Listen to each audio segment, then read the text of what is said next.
할렐루야. 하나님께서 새 하루를 주셨습니다. 이 하루가 하나님을 예배하는 복된 하루가 되기를 간절히 축원합니다. 이제 북이스라엘이 새롭게 시작되었습니다. 하나님께서 북이스라엘을 세우신 이유는 남유다가 잘못해서 하나님 곁에서 멀리 떠났기 때문에 진리의 빛을 그들에게 비추어 주님께 돌아오라, 유다가 돌아오기를 간절히 원함이었습니다. 그런데 북이스라엘은 그 역할을 감당하지 못한 채 처음부터 잘못된 길로 나아갑니다. 하나님과 동행하지 못하고 우상의 길로 나아가는 것입니다. 열왕기상 13장의 이야기는 여로보암의 죄와 하나님의 사랑을 기록하고 있습니다.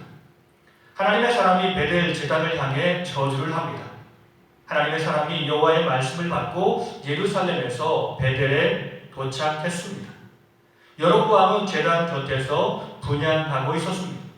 하나님의 사람이 제단을 향해서 크게 외칩니다. 다윗의 집에 요시아라 이름하는 아들을 낳으리니 그가 내 위에 분향하는 산당 제사장들을 내 위에서 제물로 바칠 것이요 사람의 뼈를 내 위에서 사르리라. 제단이 갈라지고 그 위에 있는 재가 쏟아지리라. 여로보암 왕이 제단에서 손을 펴서 하나님의 사람을 붙잡으려 합니다. 그를 향해서 편 손이 말라 다시는 거두지 못하게 되었습니다. 하나님의 사람 말씀대로 제단이 갈라지며 재가 제단에서 쏟아졌습니다. 왕이 하나님의 사람에게 손이 다시 성하게 되기를 간구합니다. 하나님의 사람이 여호와의 은혜를 구하니 왕의 손이 다시 성하여 전과 같이 되었습니다. 왕이 하나님의 사람에게 예물을 준다며 함께 집에 가서 쉬자라고 권유합니다. 하나님의 사람이 이를 거부합니다. 왜냐하면 여호와께서 말씀하시기를 떡도 먹지 말고 물도 마시지 말고 왔던 길로 되돌아가라라고 명령하셨기 때문에 그렇습니다. 두 번째 이야기는 베델의 늙은 선지자의 이야기를 기록하고 있습니다. 베델의 한 늙은 선지자가 그의 아들들을 통해서 베델에서 일어난 이야기를 들었습니다. 늙은 선지자가 나귀를 타고 가서 상수리 나무 아래에 앉아있는 하나님의 사람을 만납니다. 늙은 선지자가 하나님의 사람에게 집으로 가서 떡을 먹자고 권면합니다. 하나님의 사람은 하나님의 명령이 있기 때문에 내가 아무것도 먹을 수 없다, 아무것도 마실 수 없다라고 거절합니다. 베델의 늙은 선지자가 하나님이 먹어도 된다라고 내게 말씀하셨다라고 거짓말로 이야기합니다. 하나님의 사람이 베델의 늙은 선지자에 들어가고 떡을 먹고 물을 마십니다. 그들이 상 앞에 앉아있을 때 여호와의 말씀이 하나님의 사람에게 임합니다. 내가 명령을 거역하였으니 내 조상의 묘실에 들어가지 못하리라. 하나님의 사람이 가더니 길에서 사자를 만나 사자에 물려 죽습니다. 그의 시체가 길에 버림받았습니다. 제가 사람이 그 소식을 듣고 베델의 늙은 선지자에게 전합니다. 늙은 선지자가 그 시체를 자기 묘실에 두어 그를 위해 슬퍼합니다.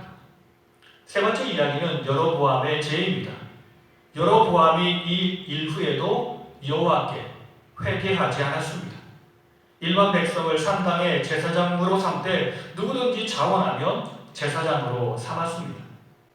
이 일로 여로보암 집에 죄가 커서 그 집이 하나님의 심판을 받아 땅 위에서 끊어져 멸망하게 될 것입니다.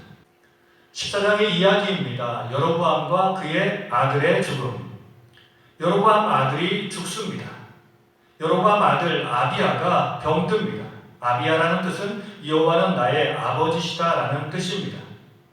여로보암이 아내에게 변장하여 선지자 아히야를 만나보라라고 이야기합니다. 떡 10개와 과자, 꿀 1병을 가지고 가라고 이야기합니다. 여로보암의 아내가 실로에 가서 아히야 집에 이르니 아히야는 나이가 많아서 눈이 어두워져서 제대로 보지 못하는 형태였습니다. 그러나 여호와께서 미리 아히야에게 모든 사실을 말씀하셨기 때문에 선지자 아히야가 변장한 여로보암의 아내를 보고 책망합니다. 아히야가 여로보암의 변심과 우상 숭배를 책망합니다. 여로보암의 아들들은 다 죽게 될 것이다 라고 이야기합니다. 내 발이 성읍에 들어갈 때 아픈 그 아이 곧 아비야는 죽을 것이다. 여로보암의 아들 중에 이 아이만 죽게 되리라 라고 말씀합니다. 이스라엘 위에 한 왕을 일으켜 여로보암의 집을 끊어버리리라. 아이야의 예언대로 여로보암의 아내가 디르사로 돌아가서 집 문지방에 이를 때 그 아이가 죽었습니다. 두 번째 이야기는 여로보암의 죽음을 기록하고 있습니다. 여로보암이 이스라엘에서 22년을 다스렸습니다. 그가 죽고 그의 아들 나답이 대신하여 왕이 됩니다. 세 번째 이야기는 유다 왕 르호보암의 죄와 레호보암 시삭의 침공. 르호보암이 왕이 될 때 나이가 41세 그리고 17년 동안을 다스렸습니다. 어머니는 나아마 암몬 사람이었습니다. 여호와 보시기에 악을 행하여 그의 조상들이 행한 모든 일보다 더 많은 악행을 했습니다. 산당과 우상과 아세라상을 세웠고요. 남색하는 자도 많이 있었습니다. 가증한 일들을 많이 행했습니다. 르호보암 5년에 애굽왕 시삭이 예루살렘을 침공합니다. 성전의 보물과 왕궁의 보물들을 모두 빼앗아갑니다. 솔로몬이 만든 금 방패를 빼앗아갑니다. 그때 르호보암이 놋 방패를 만들어 금 방패를 대신합니다. 르호보암과 여로보암 사이에 항상 전쟁이 있었습니다. 오늘 말씀을 통해서 주시는 교훈들은 첫째, 헛된 믿음은 아무리 열심히 해도 무너집니다. 여로보암은 열심히 여호와를 섬긴다라고 섬겼습니다.